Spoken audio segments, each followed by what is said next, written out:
बोलिए भगवान विष्णु की जय। आइए अब सुनाते हैं बृहस्पतिवार व्रत की विधि एवं कथा। इस व्रत में केले का पूजन होता है। स्त्रियों के लिए यह व्रत अति आवश्यक है। इस दिन व्रत को प्रातः ब्रह्म मुहूर्त में उठकर स्नान आदि सब कामों से निवृत्त होकर निराहार ही केले की जड़ से जल से अर्घ्य देकर पीसी हुई हल्दी तथा चने की दाल से भगवान विष्णु का ध्यान कर पूजन करें और चने की दाल तथा गुड़ का प्रसाद रखें।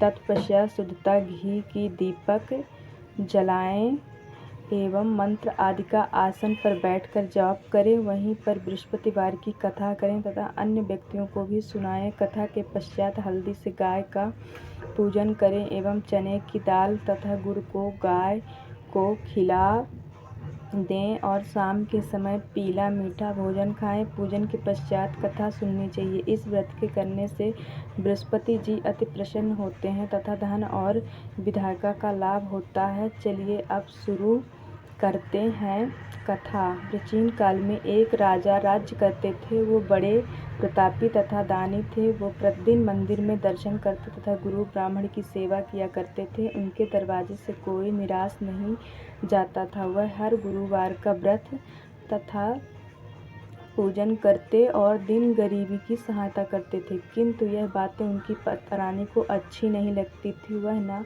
व्रत करती और न किसी को एक पाई तक दान देती थी। हाँ, राजा से ऐसा करने का मना अवश्य करती थी। एक दिन की बात है, राजा शिकार खेलने जंगल में गए थे। घर पर रानी और उसकी दासी थी। उस समय देवगुरु बृहस्पति जी साधु का रूप धारण कर उसके दरवाजे पर भिक्षा मांगने गए तो रानी कहने लगी, हे साधु महाराज, मैं इस दान और पुण्य से बहुत तंग आ गई हूँ।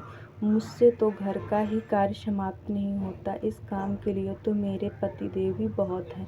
आप इस प्रकार की कृपा करें कि यह सब धन आदि नष्ट हो जाए। तथा साधु बोले, हे देवी, तुम तो बड़ी विचित्र हो। संतान धन से तो कोई दुखी नहीं होता, इसको तो सभी चाहते हैं। पापी भी पुत्र एवं धन की इच्छा करता है। अगर आपके पास धन है तो भूखे मनुष्य को भोजन एवं पानी के पिलाओ, लगवाओ, ब्राह्मणों को दान दो, धर्मशाला, कुआं, तालाब, बावड़ी, बाग बगीचा आदि का निर्माण कराओ, निर्धन मनुष्य की कुंवारी कन्याओं का विवाह करवाओ और अनेकों यज्ञादि धर्म कार्य है। इस प्रकार के कर्मों के करने से तुम्हारा कल और तुम्हारा नाम लोक प्रसिद्ध होकर अंत में स्वर्ग की प्राप्ति होगी।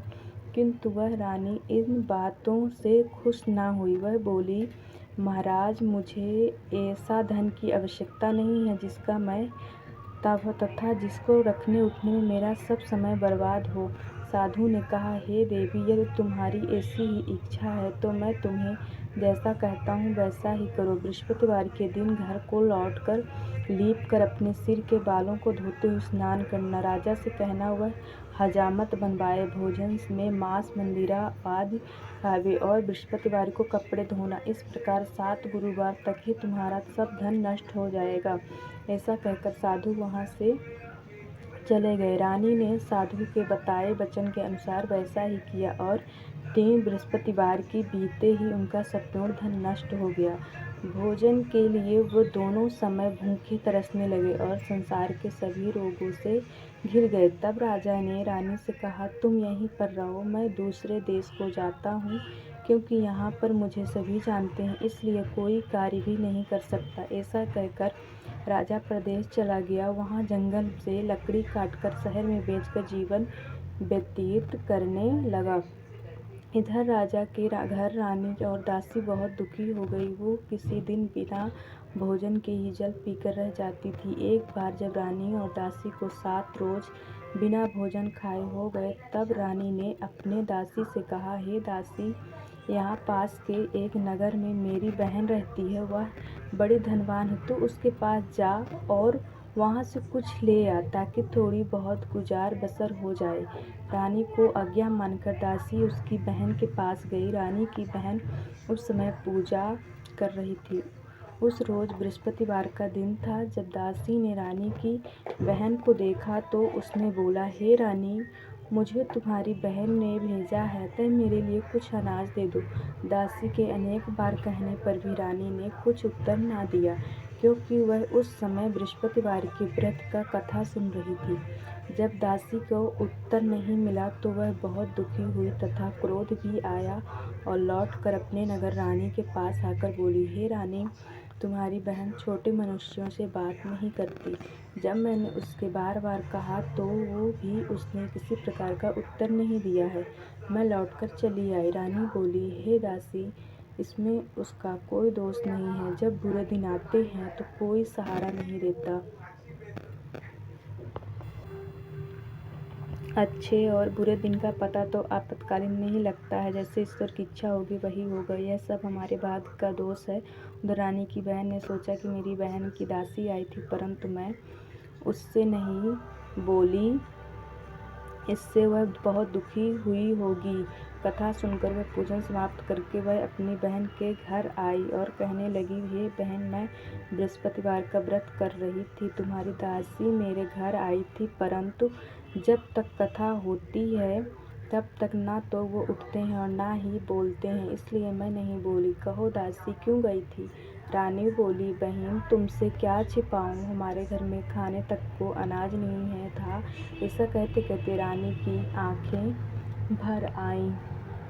उसने दासी समेत पिछले 7 दिनों के भूखे रहने तक की बात अपनी बहन को विस्तार पूर्वक सुना दी। रानी की बहन बोली, देखो बहन, भगवान बृहस्पति सबको मनोकामना को पूर्ण करते हैं। देखो, शायद तुम्हारे घर में अनाज रखा हो। पहले तो रानी के विश्वास नहीं हुआ, पर बहन के आग्रह करने पर उसने अपनी दासी को अंदर भेजा तो उसे सचमुच अनाज से भरा एक घड़ा मिल गया। यह देखकर दासी को बड़ी हैरानी हुई। दासी रानी से कहने लगी, हे रानी, जब हमको भोजन नहीं मिलता तो हम व्रत ही तो करते हैं, इसलिए क्यों ना इससे व्रत और कथा की विधि पूछ ली जाए, ताकि हम भी व्रत कर सकें। तब रानी ने अपनी बहन से बृहस्पतिवार व्रत के बारे में पूछा। उसकी बहन ने बताया, बृहस्पतिवार के व्रत में चने की दाल और मुनक्का से विष्णु भगवान के केले के जड़ में पूजन करें तथा दीपक जलाएं, व्रत कथा सुने और पीला भोजन ही करें, इससे बृहस्पति देव प्रसन्न होते हैं।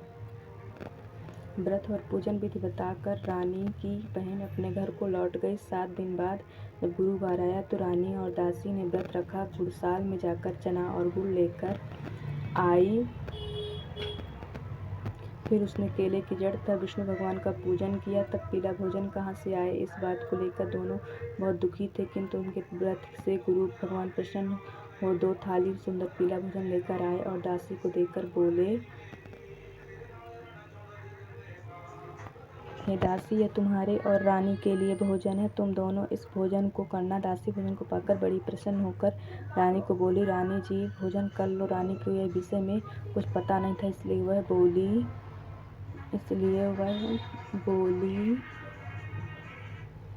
अरे दासी, तू ही भोजन कर, क्योंकि तू हमारी व्रत में हंसी उड़ाती है। दासी बोली, ये महात्मा भोजन दे गए हैं। रानी कहने लगी, वह भोजन तेरे लिए ही दे गए हों, तू ही भोजन कर ले। दासी